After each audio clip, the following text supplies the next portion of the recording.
Sa patuloy pong pag-aalboroto ng Bulkang Mayon, isang incandescent short-lived lava fountaining ang namataan kanina madaling araw. Tinataya nasa 100 metro ang taas niyan at tumagal ng mahigit 30 segundo. Ayon sa FIVOS, patuloy pa rin naitatala ang pagbuga ng lava dome at lava flow sa Bulkang Mayon. Umabot naman sa mahigit 6 na po ang naitalang pagdaloy ng uson o pyroclastic density current, habang mahigit 200 naman ang naitalang rockfall events. Kita pa rin ang banaag o crater glow sa bulkan na kasalukuyan nasa alert level 3. Dahil dyan, naghahanda ng lumikas sa mga nakatira sa extended danger zone. Pinaghahandaan na rin ang posibleng pagtaas ng alert level 4 sa Bulkang Mayon. May unang balita si Ian Cruz.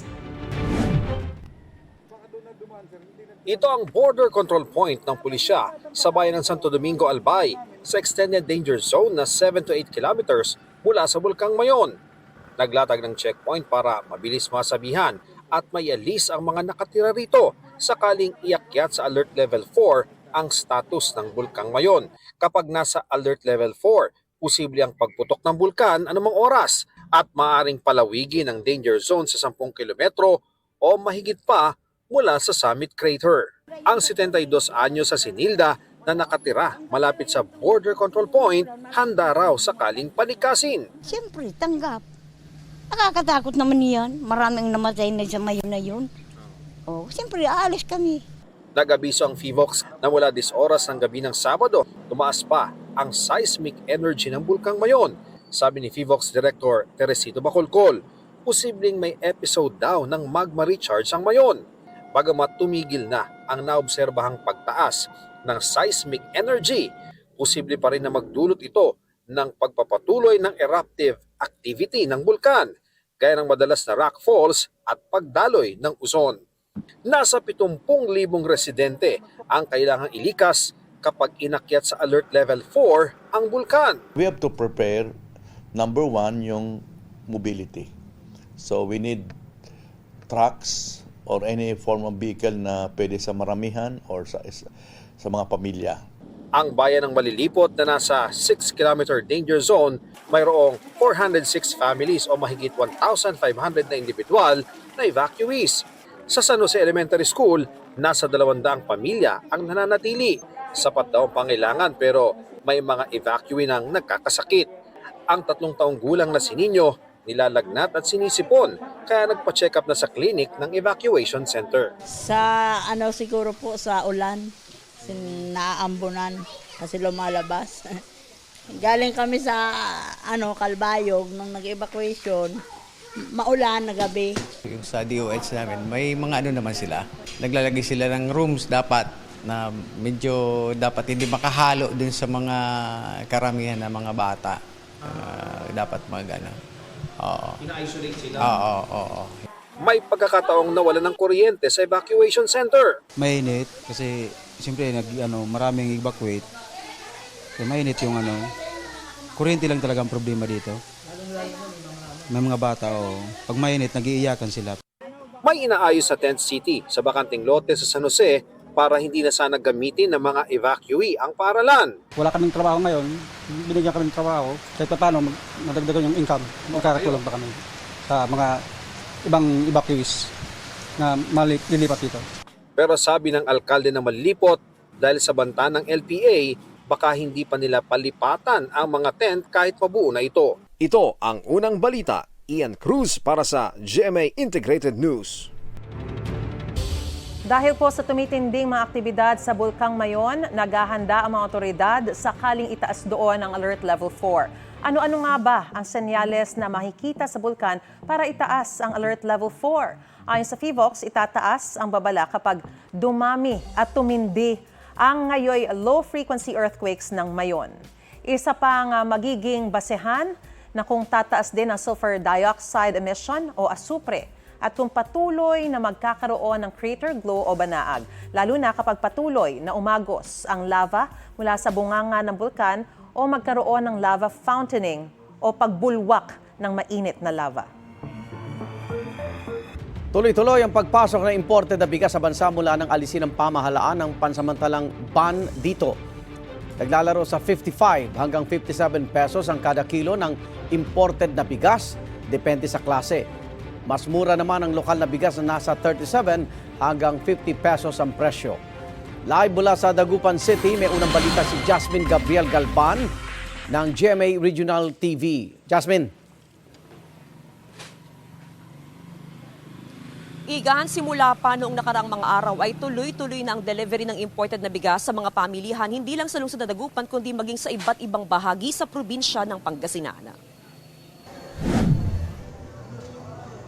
15 sako ng tig 50 kilos na imported na bigas mula sa Malaysia ang dumating sa stall na ito sa Dagupan City nitong weekend. May mga darating pa raw sa mga susunod na araw. Nung ano pa siguro, nung 9 o 10 ata yan. Okay, marami dumating, sir? Sakto lang naman din po. Mahigit isang buwan daw na walang supre ng imported rice dahil sa import ban ng gobyerno na layong patatagin ang presyo ng palay para matulungan ang mga magsasaka. Ngayong Enero lang muling pinayagan ng pagpasok ng imported rice. Open na itong January, yung tariff is still 15% up to January 15, tapos mag-adjust sila ng higher tariff na 20%. Ang tingin natin, mas itaas ito ng 35% tariff, dapat ang presyo ng bigas hindi tumaas ng up to 40 pesos. Nasa 55 hanggang 57 pesos ang kada kilo ng imported na bigas. Ayon sa mga negosyante, marami ang tumatangkilik sa imported na bigas dahil sa magandang kalidad nito. Maalsa, malambot at mabango, pero para sa mga ordinaryong consumer, local commercial rice pa rin ang tinatangkilik dahil sa mas mababang presyo nito. Si Aling Donna, tig 40 pesos na per kilo ng bigas ang binibili para makatipid. Siyempre sa binabudget, tapos sa mga baon ng ang mga anak, siyempre kailangan talaga tipirin. Kaya medyo isang kilo-kilo lang Ang binibili ni ma'am. Sa ngayon, naglalaro sa 37 hanggang 50 pesos ang presyo ng local rice depende sa klase nito.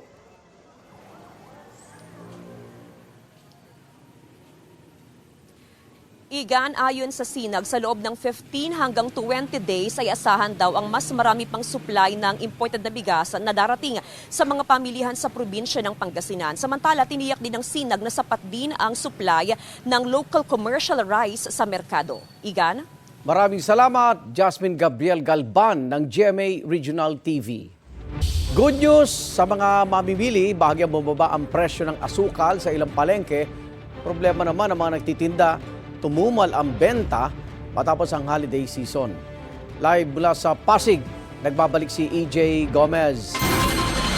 EJ.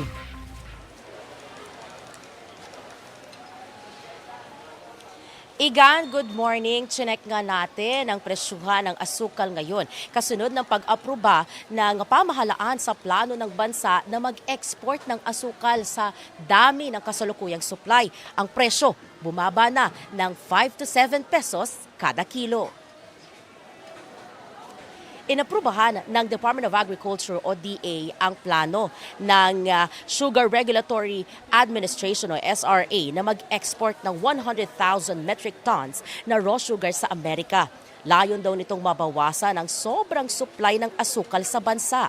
Kasunod ng pagtaas sa produksyon nitong amihan na umabot sa 130,000 metric tons. Extended naman hanggang Disyembre ngayong taon ng sugar import ban. Dito sa Pasig Mega Market, bumaba na nga abot sa 7 pesos ang kada kilo ng asukal, depende sa klase. Ang white refined sugar mabibili sa 78 pesos ngayon na dating 80 pesos hanggang 85 pesos. Ang brown refined, 70 pesos mula sa dating 75 pesos kada kilo. Ang brown wash naman, 65 pesos na lang na dating 70 pesos. Habang ang dark washed, ibinibenta ng 78 pesos kada kilo mula sa 85 pesos noong mga nagdaang linggo. Ayon sa mga nagtitinda, marami ang supply na kanilang nakukuha kada araw. Pero ang demand medyo tumumal daw matapos ang holiday season.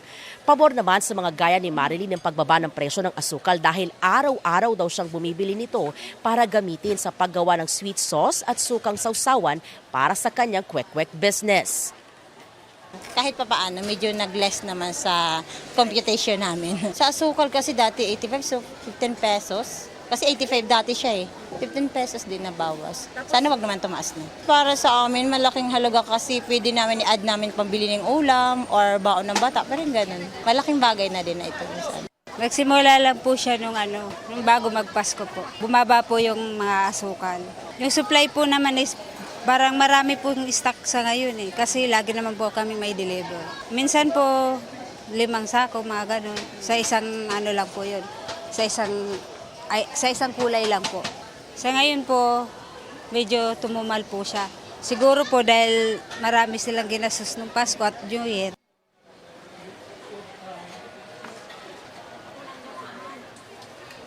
Igan, dito sa Pasig Mega Market, talagang kapansin-pansin na marami yung supply o yung paninda, stock ng mga nakadisplay ng mga nagtitinda dito. Sana nga raw lumakas muli yung kanilang benta. At yan, ang unang balita mula po dito sa Pasig City. EJ Gomez para sa GMA Integrated News.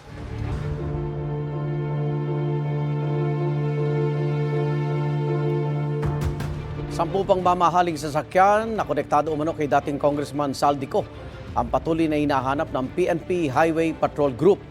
Tungkol naman sa pagkumpiska sa iba pang luxury vehicles noong January 8, ginit ng HPG at Bureau of Customs na may legal na basehan ito.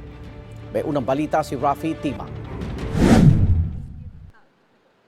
Nananatili sa ICI headquarters sa Taguig ang 12 sasakyang konektado umano kay dating Congressman Zaldico na kinumpiska sa isang condominium building sa Taguig nitong Huwebes. Binalikan ng mga ito ng mga tauhan ng PNP Highway Patrol Group tumanggi magbigay ng pahayag ang mga tauhan ng HPG. Pero in-inspection lang daw nila ang mga engine number ng ilang sasakyan. Sa gitna ng bantang kakasuhan ng abogado ni Ko, ang mga kumuha ng mga sasakyan nanindigan ng PNP Highway Patrol Group at Bureau of Customs na sapat ang legal na basehan nagpangkupiska sa mga ito. Ano ikakaso nila sa amin?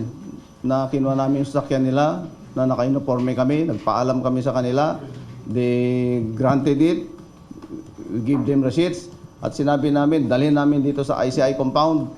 Is that carnapping? Karapatan naman nilang magsampa ng kaso kung tingin nilang may paglabag. Pero sa aming palagay, ang posisyon ng Bureau of Customs ay tumupad lang kami sa utos ng korte at lahat ng aming kilos ay naaayon sa batas.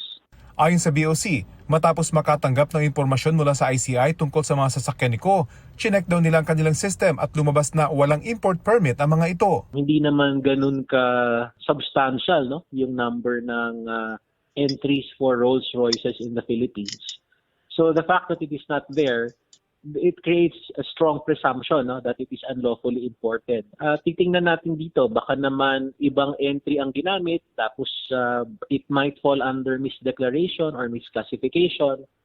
So it's still early in our investigation. We will observe due process. Ayon sa HPG, hinahanap ang 10 pang sasakyang konektado umano kay Ko. Surrender nyo na yan. Baka abutan pa sa inyo. Hindi rin naman ninyo magagamit yan dahil huli hindi naman kayo sa kalsada. At hindi rin naman ninyo may ibebenta yan. Pag inabutan pa sa inyo, kayo pa ang mananagot. Wala pang bagong pahayag ang kampo ni Ko. Pero dati nang sinabi ng kanyang abogado na maling kumpiskahin ang mga sasakyan na hindi naman nakapangalan sa kanyang kliyente. Sa Martes, January 20, haharap si DPWH Secretary Vince Dizon sa Sandigan Bayan 6th Division para tumistigo sa pagdinig sa kasong malversation laban kay Ko at iba pang akusado kaugnay sa halos 290 million peso flood control project sa Nauhan Oriental, Mindoro. Dahil ako ang complainant sa marami sa mga kasong to, makikita niyo akong magtitistigo sa maraming mga kaso sa mga susunod na linggo, susunod na buwan. May nilabas ng arrest warrant para kay Ko pero hanggang ngayon patuloy pa siyang pinaghahanap. Kapwa akusado ni Ko sa kaso ang mga tiga DPWH Mimaropa at mga opisyal ng SunWest Corporation. Dati nang itinanggi ni Ko ang alegasyon ng katiwalian. Sa hearing, tatalakayin ang hiling ng depensa para makapagpiansa. Pero sabi ni Dizon, kung ano man ang sabihin niya sa bail hearing ay magiging bahagi na ng ebidensya ng prosekusyon sa paglilitis ng kaso. Sinimulan na ring palitan ng ilang opisyal sa iba't ibang DPWH regional at district offices. Pero para raw hindi na basta-bastang mabubulsa ang pondo para sa infrastruktura, magpapatupad ng bagong sistema sa budgeting. Kung dati may mga lump sum na alokasyon para sa mga congressman o senador kahit na wala pa namang proyekto, ngayon ang tanging popondohan ay kung ano ang kailangan ng komunidad o mga proyektong naaprubahan ng Regional Development Council. Allocables, wala na yan. Yung sistema ng mga allocable na whatever, na hanggang ngayon, hirap pa rin akong intindihan. Wala na yan. We will do away with all of that. Ang bagong formula will have based on the needs, primarily on the needs of the areas of the district, of the province, of the municipality, of the region. Ano ba ang priority talaga dyan? Ano ba ang kailangan? Lahat ng project kailangan may plano. Ito ang unang balita. Rafi Tima para sa GMA Integrated News. Basura rito, basura roon. Ganyan ang karaniwang problema sa mga lansangan ng Metro Manila. Kasama pa rin ang plastic sa top 5 na mga basura na kokolekta ng MMDA. At live mula sa Quezon City, may unang balita si James Agustin. James, ano ang mga nanguna sa listahan? Maris, good morning. Mga upos na sigarilyo yung pinakamadalas na makolekta ng basura ng MMDA kung ang pagbabatayan ay yung mga nahulit na tikitan na nagkakalat sa mga pampublikong lugar noong nakaraang taon. Hindi na po bago yung problema sa basura, kaya nga kanya-kanya na ng ordinansa mga lungsod kaugnay niyan. Kung ang tatanungin naman ay yung mga nakausap namin, ang pinakamabisa raw talagang solusyon ay disiplina sa sarili. Tambak ang mga basura sa bahaging ito ng Araneta Avenue sa Quezon City nang abutan namin kaninang alas 3:30 ng madaling araw. Sari-sari yan mula sa plastik, sako, karton at mga pinagkainan. Mayroon pa mga styro at kahoy. Kung tutusin, bawal magtapon doon ng basura. May karatula pa nga na nakasadang multa mula 500 pesos hanggang 1,500 pesos. Hindi na bago sa paningin niya ni Jenny na 15 taon na nangangalakal ng basura sa lugar. Wala pong pagbabago. Ganun pa rin kahit anong saway mo sa kanila, wala. At pag sinabi mong ilagay na lang na maayos, hindi sinasargot na lang yan. Minsan binabato pa ng mga bata. Ganyan din ang sitwasyon sa bahaging ito ng Maria Clara Street na karaniwang mataas ang baha kapag malakas ang ulan. Ang senior citizen na si Amada, ilang taon na raw nagvo-volunteer na magwalis sa mga basura. Talagang hindi nang babago, parang ganyan na rin, wala nang pagbabago. Kahit anong linis mo, ganun pa rin pinabukasan, ganun. Araw-araw, ganun. Regular namang hinahakot ang mga basura tuwing umaga, pero naiipon daw ulit pagsapit ng gabi.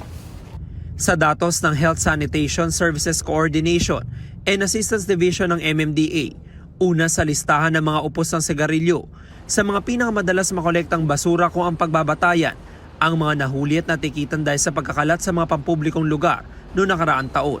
Sinundan niya ng mga candy wrapper, plastic at kung ano-ano pang basura gaya ng tissue, resibo at face mask. Kahit sa simpleng pamamaraan, maring makatulong sa wastong pagtatapon ng mga basura. Gaya ni Luming na naglagay ng basurahan malapit sa kanyang pwesto kung saan siya nagbebenta ng mga almusal. Minsan kasi, kumakain sila, yung plastic. Di ba nakalagay sa plastic yung ano ko. Tapos minsan, gaganyan. Kako hindi pwede. Kaya may basurahan ako. Itapon niyo doon. Ang iba namin nakausap may personal din na inisyatibo. Ang pinakamabisa raw talaga na paraan ay disiplina sa sarili. Halimbawa, bibili kami ng kindi. Yung mga kindi lang ilagay ko sa sa motor. Makaharating kami sa bahay, doon ko ilagay sa sa basurahan namin. Siyempre, itapon po sa tamang basurahan. Tsaka pag walang makitang basurahan, itabi mo na. Nagpaalala ang MMDA sa publiko na sundin ang mga ordinansa kaugnay sa wastong pagtatapon ng basura. Bagay na dapat sinisimulan sa ating mga sarili at bawat tahanan. Samantala, Maris, diskarte naman ng ibang mga residente pa na nakausap natin dito ay nilalabas na lamang nila yung kanilang basura kapag dumating na yung garbage truck. At nasaksihan natin yan kanina, pasado alas 5 ng umaga nung umikot yung garbage truck dito sa lugar. Yan ang unang balita mula dito sa Quezon City. Ako po si James Agustin para sa GMA Integrated News. Igan, mauna ka sa mga balita, mag-subscribe na sa GMA Integrated News sa YouTube para sa iba't ibang ulat sa ating bansa.